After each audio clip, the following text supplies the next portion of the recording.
पर्वपर्वाणी व्रत उपवास मानकरे आम ओडिशारे विभिन्न प्रकारर पणा तैयारी होता है। आज मु आपण मानक संगरे सावित्री अमावास्या पाई कि गोटे बढ़िया रेसिपी शेयर करने को जाउची। एटा होची सागु और आंबर पणा। उपवास समय जदि एथुरु आपण गोटे ग्लास पिउचंती ताले दिन भरी आपण को एनर्जेटिक फील हबो। आउ किछि खाइबा दरकार नाही। चलंतु रेसिपी आरंभ करिबा।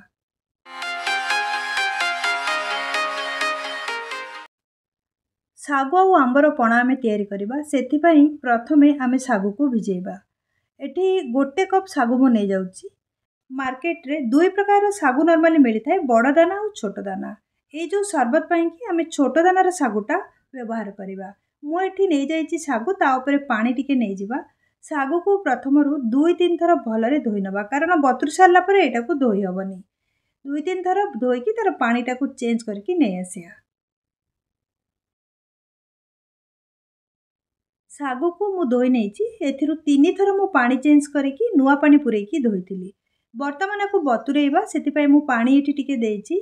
सागुरे जमारु बेसी पानी पुरेइबेनी, नहले सेटा अधिका फुली जिवो। जेतबेले एथिरे आमे ड्रिंक्स तयारी करिबा सेटा पांचिया लागिवो। सेतिपाई कि जस्ट ता ऊपर पर्यंत पानी नै जिबा। कवर करिके आकु 5-6 घंटा रखि दबा।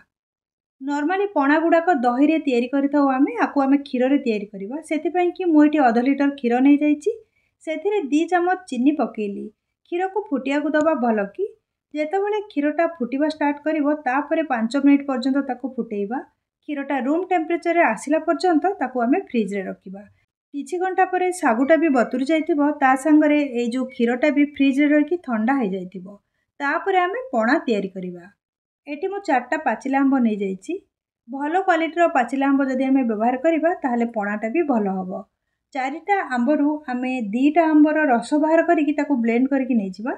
आउ 2टा आंब को छोट छोट पीस करिबा। पीसेस को आमे पणा रे व्यवहार करिबा। 2टा आंबर रस को ब्लेंड करिकि मुए ताटिया रे नै जाइची। ता संगरे आउ 2टा आंबर जो पल्प को छोट छोट करी काटिकि ए ताटिया रे नै जाइची। ए 2टा जाक जिंस को आमे पणा रे व्यवहार करिबा। सागु को बतुरेइबार 5 घंटा रु अधिका हे सारलानी। वर्तमान सागुटा फुली की ताटिया भर्ती हे सारलानी, आपण देखि पारुथिबे। बहुत बढ़िया गोटा गोटा हे कि एटा भिजिची। सागु को नै कि हाथ रे टिके चिपिकी चेक करिबा। जदि सागुटा टाण थिबो ताले खाइबा पई भल लागिबोनी। आपण देखि पारुथिबे बहुत बढ़िया रे सागुटा वर्तमान बतुरी छारिची।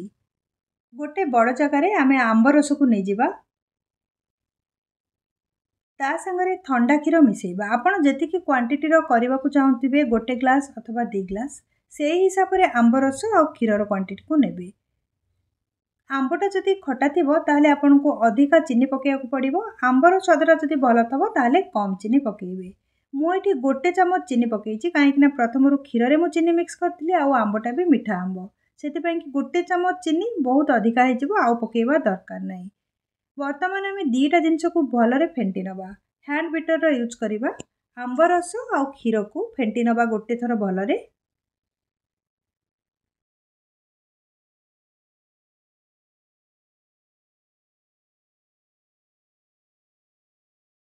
तापर एथिरे बतुरी थिबा सागु को पकेइबा। जेतिकी क्वांटिटी रो आपण करूथिबे से हिसाब रे सागुदाना नेबे।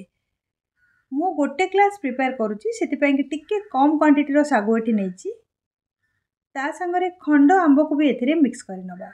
जेतिकी आंब को मु काटी के रखिथिली अधा एथिरे मिक्स करि नैची। पुणी थरे सब सामग्री को मिसेइ नबा। आपण जदि चाहुचंती डायरेक्ट एथिरे ड्राई फ्रूट्स भी मिक्स करि परिबे, कारण व्रत उपवास मानकरे ड्राई फ्रूट्स भी चली थाए। सर्व करिया पई कि गोटे ग्लास नै जिबा। प्रथमे ग्लास रे किछिटा आंब खंड को नै जिबा। ता ऊपरे मु एठी ड्राई फ्रूट्स आ टूटी फ्रूटी नै जाइची। मिक्स करथिबा पणा को ता ऊपरे ढाली नबा।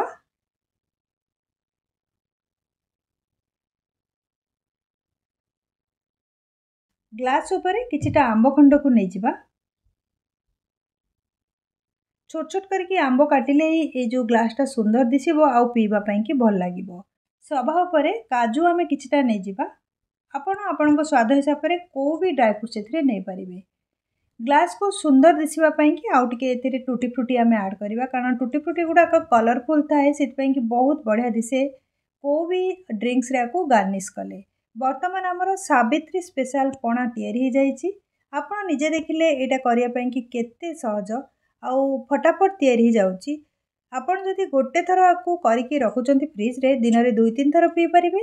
ରେସିପି ବିଷୟରେ ଆପଣଙ୍କ ମନରେ ଯାହା ବି କ୍ୱେଶ୍ଚିନ୍ସ ଅଛି କମେଣ୍ଟ ସେକ୍ସନରେ ସେୟାର କରନ୍ତୁ। ଏହି ପ୍ରକାରର ବହୁତ ନୂଆ ନୂଆ ଓଡ଼ିଆ ରେସିପି ପାଇଁ ମୋ ଚ୍ୟାନେଲକୁ ସବସ୍କ୍ରାଇବ୍ କରିନିଅନ୍ତୁ। ଆଉ ରାଇଟ୍ ସାଇଡ଼୍ରେ ଯେଉଁ ବେଲ୍ ଆଇକନ୍ ଅଛି ତାକୁ କ୍ଲିକ୍ କରିକି ଅଲ୍ ନୋଟିଫିକେସନ୍ ବେଲ୍କୁ ଅନ୍ କରନ୍ତୁ, ଯାହାଦ୍ୱାରା କି ମୁଁ ଯେଉଁ ବି ଭିଡ଼ିଓ ଅପଲୋଡ଼ କରିବି ତା ଆପଣମାନଙ୍କ ପାଖରେ ନୋଟିଫିକେସନ୍ ରୂପରେ ପହଞ୍ଚିଯିବ।